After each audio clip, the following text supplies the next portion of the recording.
Hey guys, so we are in Singapore. It's one of the mega cities of the world. And I'll tell you all about it in this video. Hey guys, what's up? In this video we're going to talk about Singapore. Singapore is a city-state and island country in Southeast Asia of southern Malaysia. It was founded as a British trading colony in 1819, and since independence in 1965, it has become one of the world's most prosperous and tax-friendly countries. Singapore enjoys a tropical rainforest climate with no distinctive seasons. No wonder it lies just 1 degree north of the equator. The country is known for its transition from a developing to a developed one in a single generation under the leadership of its founding father, Lee Kuan Yew. Today Singapore is one of Asian tigers, along with Hong Kong, South Korea, and Taiwan. The city-state is home to 5.6 million residents. There are 4 official languages: English, Malay, Mandarin Chinese, and Tamil.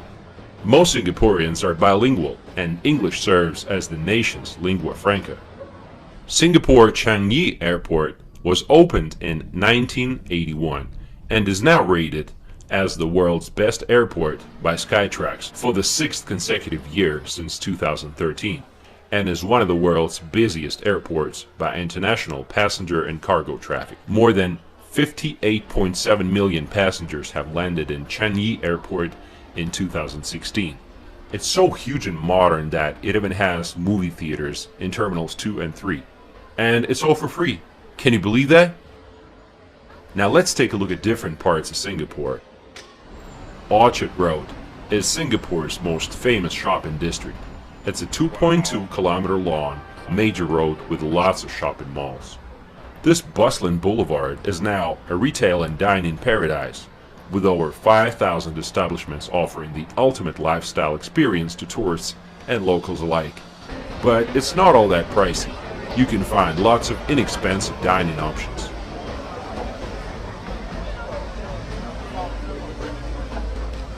Marina Bay, the newest feature of Singapore. Marina Bay Sands is an integrated resort front in Marina Bay, owned by the Las Vegas Sands Corporation. At its opening in 2010, it was built as the world's most expensive standalone casino property at 8 billion Singaporean dollars, including the land cost.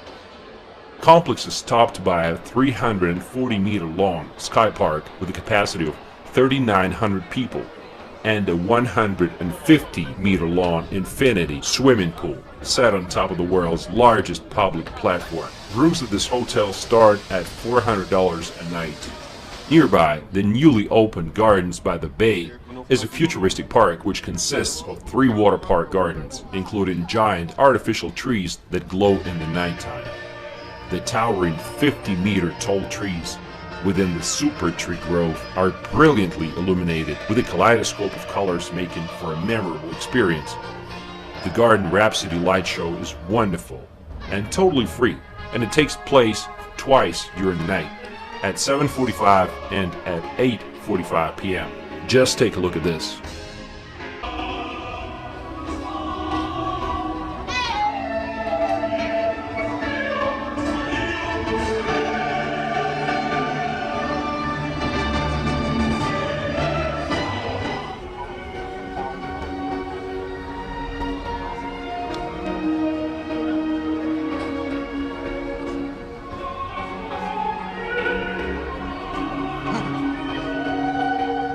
Don't forget to take a ride in the world's 2nd highest observation wheel, the Singapore Flyer.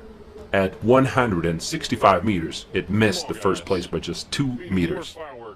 Esplanade Theatres on the Bay, Singapore's equivalent of Sydney's famous Opera House, except that the 2-lobed spiky Singaporean version deliberately bears a striking resemblance to the durian, a tropical fruit notorious for its sharp odor. Opera, dance, classical concerts, and similar entertainment is offered daily. You can find live music concerts, light shows, and so much more.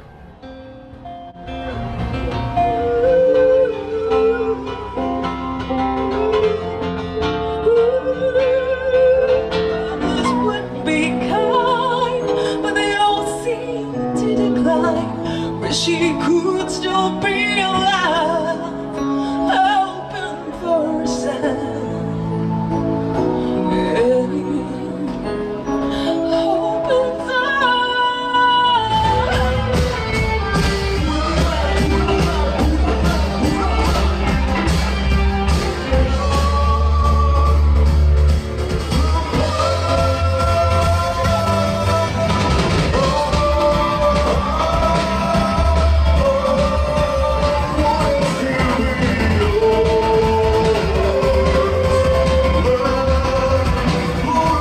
Make sure you visit Chinatown, where you can find the Chinatown Heritage Center.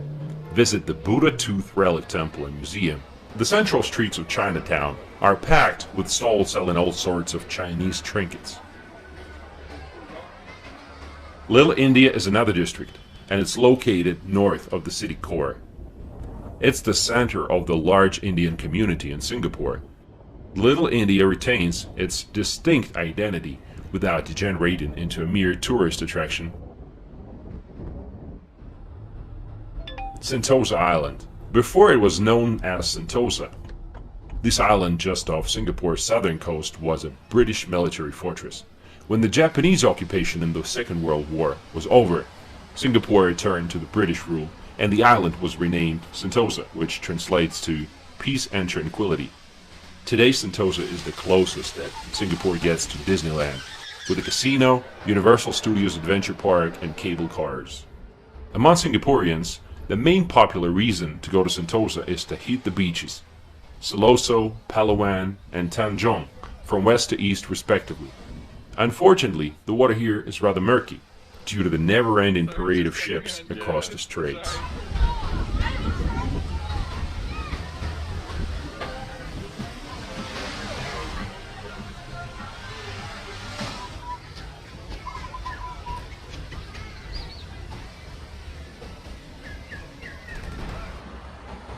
The main business district is the Marina Bay Financial Center.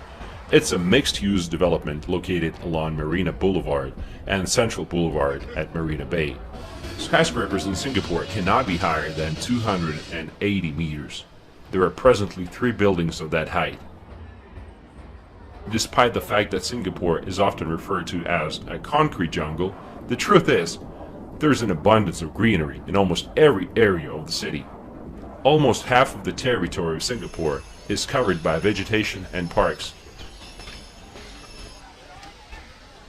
The most famous of which is the Singapore Botanic Gardens. It's a 158-year-old tropical garden located at the fringe of Singapore's Orchard Road shopping district.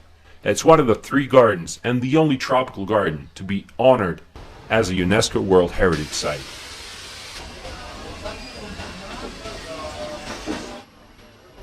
The National Orchid Garden is at the forefront of orchid studies and a pioneer in the cultivation of hybrids, complementing the nation's status as a major exporter of cut orchids.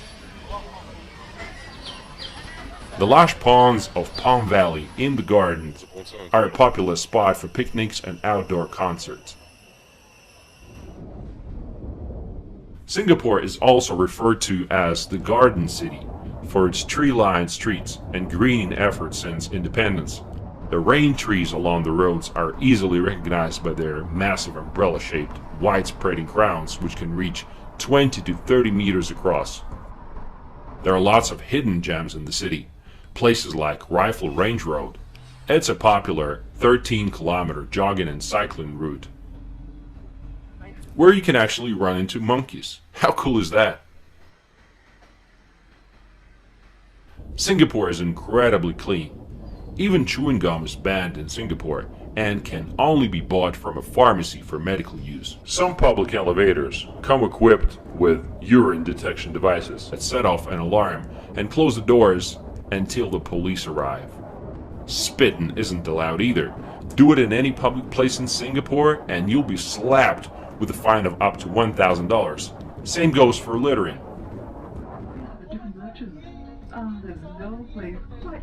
When it comes to nightlife, Clarke Quay is a favorite among locals and tourists.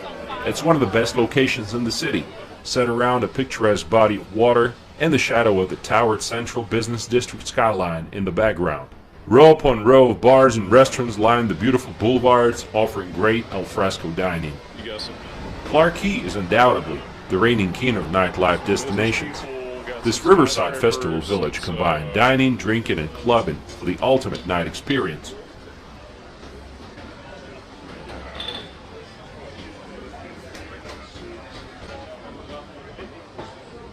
Despite its small size, Singapore has a surprisingly large number of golf courses, but most of the best ones are run by private clubs and are open to members and their guests only.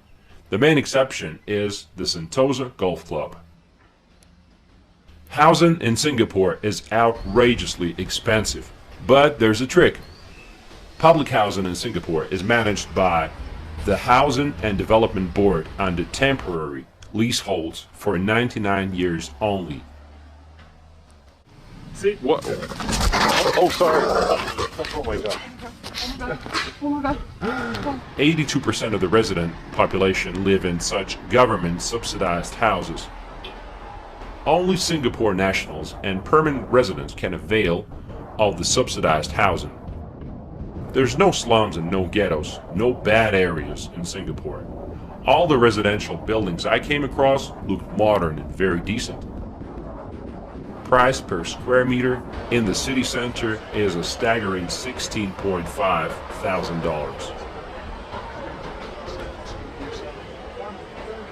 Public transportation is excellent. Traveling from one part of Singapore to another is a breeze thanks to a highly penetrative public transportation system. Buses are by far the most common form of transportation, followed by the MRT, Mass Rapid Transit, and taxis. Public buses serve almost every part of Singapore, making it the most extensive form of public transportation, while the MRT provides speed and efficiency, especially during peak hours. The subway stations are clean and usually equipped with free toilets and have platform screen doors between the train and the platform. Car rental is not an option you want to look for in Singapore. It's pretty expensive. You're looking at $100 a day for the cheapest car, and I only rented a car just to get some road footage, but otherwise I wouldn't do that. Okay, so renting a car in Singapore, you will have to know this one thing. You will need to have a cash card, they call it. So this card right here, you can top it up and get it at any gas station or any 7-Eleven. So basically every time you use a toll road or parking or anything, you have to pay it. So now the balance, as you can see, it's a 16.2 Singaporean dollars. Okay, so that's one thing to have in mind when renting a car in Singapore. If you decide to rent, bear in mind that in Singapore they drive on the left side, just like in Britain. Roads in Singapore are in excellent condition, and driving habits are generally good, with most people following the traffic rules. Cars are outrageously expensive to own. The government is trying to do everything to discourage people from buying cars. A Volkswagen Golf might cost you over $100,000. That's because besides the retail price, you'll have to pay registration fee, certificate of entitlement, and so much more. But there is no shortage of luxury and exotic cars, even though the fastest you can drive here is only 90 kilometers an hour on expressways.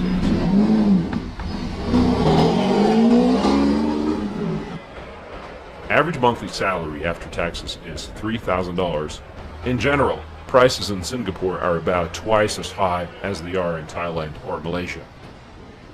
There's no Uber anymore. It's been replaced by Grab, so it's a good idea to download Grab app before arriving. Rides are reasonably priced, anywhere from $7 to $12. Crime is basically non-existent, and crime rates in Singapore are some of the lowest in the world. Singapore is an extremely safe city, but it has very strict drug laws, and drug trafficking carries a mandatory death penalty. Yes, capital punishment is still a legal penalty in Singapore. Each execution in Singapore is carried out by long drop hanging in Changi prison at dawn on Friday. if that wasn't enough, caning is actually still a legal form of punishment in Singapore. If you're caught vandalizing the tropical paradise, molesting women and doing all sorts of bad stuff you shouldn't be doing, you won't be able to sit properly for a few weeks. In 2007, the number of caning sentences ordered by the courts was 6,400, of which 95% were actually implemented. Homosexual acts are illegal in Singapore. Singapore is officially the country with the smartest high school kids in the world. They collectively topped the global math and science education ranking by the Organization of Economic Cooperation and Development.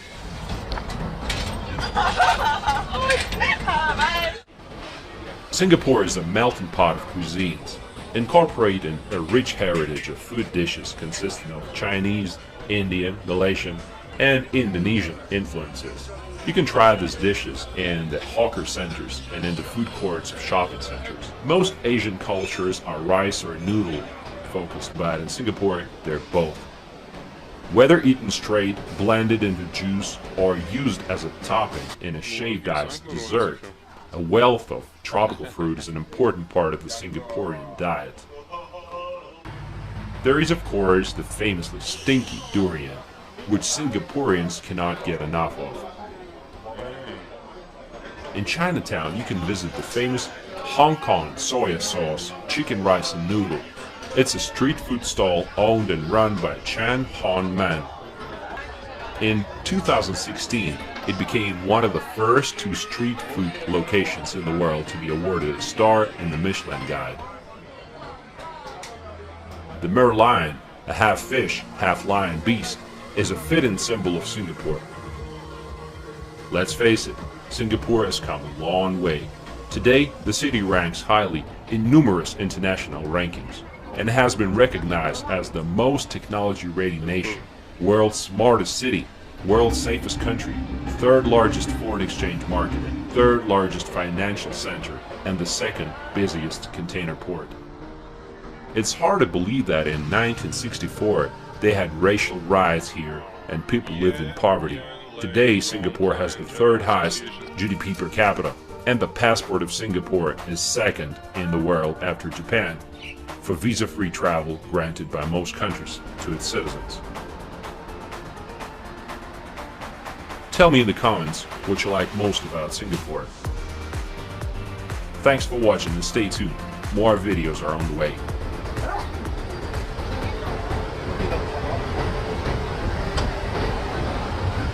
So how is that? Why are there so many expensive cars in Singapore? Well, a lot of rich people here.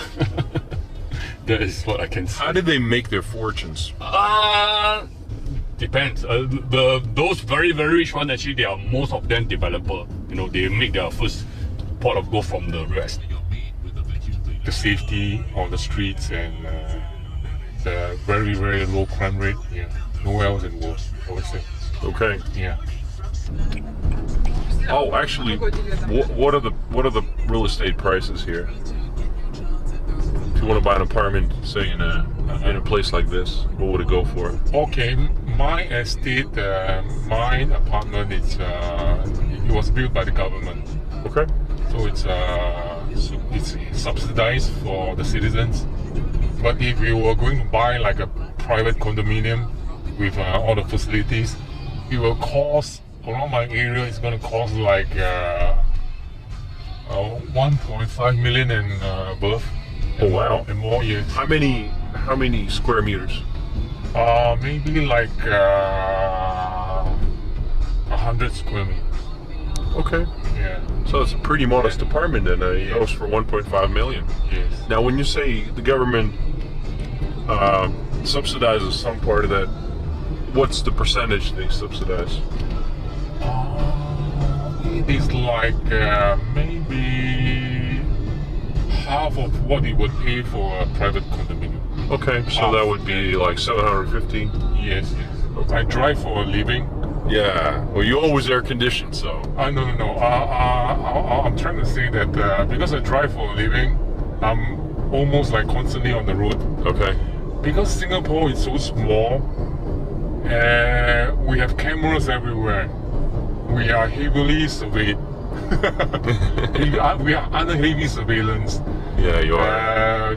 We have like CCTVs and cameras almost every building and every corner of the street. That at times when I feel like taking a break, you know, I'm tired from driving, I just want to find a quiet road and stop by the side and take a break. Right. I'm under camera surveillance. And maybe I'll get a ticket for that too. Oh wow. Yeah, so that's a real bummer. That's one thing I don't like about Singapore. Okay. So because we're so small and we're so intensely under camera surveillance, it makes you a bit like you know.